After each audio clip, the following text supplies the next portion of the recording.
4 მიზეზი მეგობრებო, რის გამოც თამაშობს დამოკიდებული ადამიანი საღამოშვიდობის.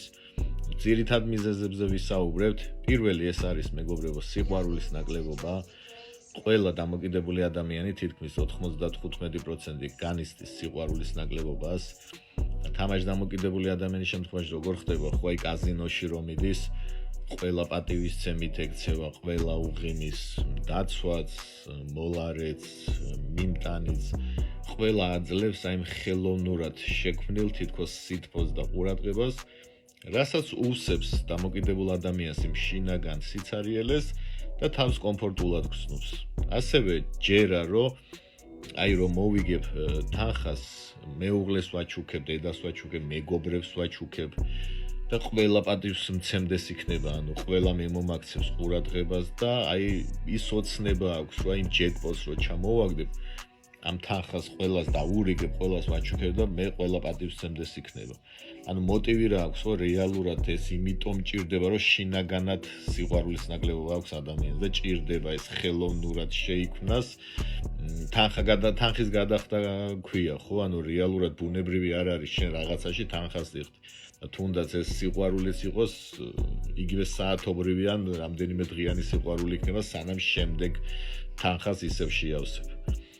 მეორე მეგობრებო, ეს არის უსაფრთხოების განცდა. დამოკიდებულ ადამიანს ხშირ შემთხვევაში არ აქვს დაუცველობის შეგრძნება აქვს და ჯერა რომ ბევრ თანხას თუ მოიგებს, ის იქნება დაცული როგორც ფინანსურად, ისე სოციალურად, ყველანაირი კუთხით მოკლედ დაცული იქნება და ამ დაუცველობის შეგრძნება ხშირ შემთხვევაში უბიძგებს იმ დესტრუქციული ქმედებებისკენ. მესამე მეგობრებო, ეს არის თავისუფლების ნაკლებობა, რომ თავისუფლებას დაძდევს, რომ მე თანხას რომ მოვიგებ, განთავისუფლდები ყველასგან, არც ოჯახის წევრების მჭირდება არაფერი, არც მეგობრების, სამსახურიც არ მინდა, არავისზე არ მინდა, რომ დამოკიდებული ვიყო და სადღაც ვიმუშაო. ხშირ შემთხვევაში აქაც ხო სადღაც პასუხისმგებლობის აღება არ მინდა, მეზარება და მარტივად მირჩევნია თითქოს რაღაც 20 ლარად მილიონი ჩამოვაგდო და ჩემი ცხოვრება დაალაგდება, მაგრამ ეგეც სამწუხაროდ ტყუილია. და მეოთხე მეგობრებო, რატომაც თამაშობს ხშირ შემთხვევაში დამოკიდებული ადამიანი, არსის ნაკლებობა, ზოგადად მიზანი არ აქვს, საითკენ მივდივარ, დაუშვათ მილიონიც მოიგო, ხო? და ხშირი ყოფილა შემთხვევები ადამიანებს ძალიან დიდი თანხა მოუგიათ, მაგრამ რა ხდება, ხო?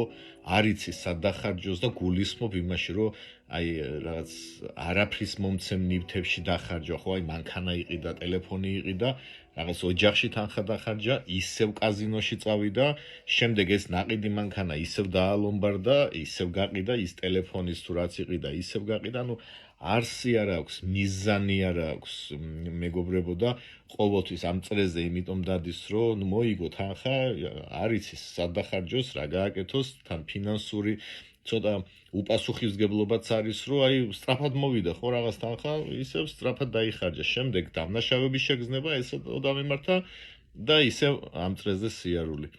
ეგ არის მეგობრებო ძირითადი 4 მიზეზი, რის გამოც ხშირ შემთხვევაში თამაშობს თამაშდამოკიდებული ადამიანი. ეს არის სიყვარულის ნაკლებობა, უსაფრთხოების ნაკლებობა, თავისუფლების შეგრძნების ნაკლებობა და არსი ზოგადად რა მინდა, საით მივდივარ, ვინ ვარ, მოკლედ ამ ეტაპზე წარმოდგენა არ აქვს და შესაბამისად უბრალოდ ზის კაზინოში ან ონლაინ კაზინოში და თამაშობს.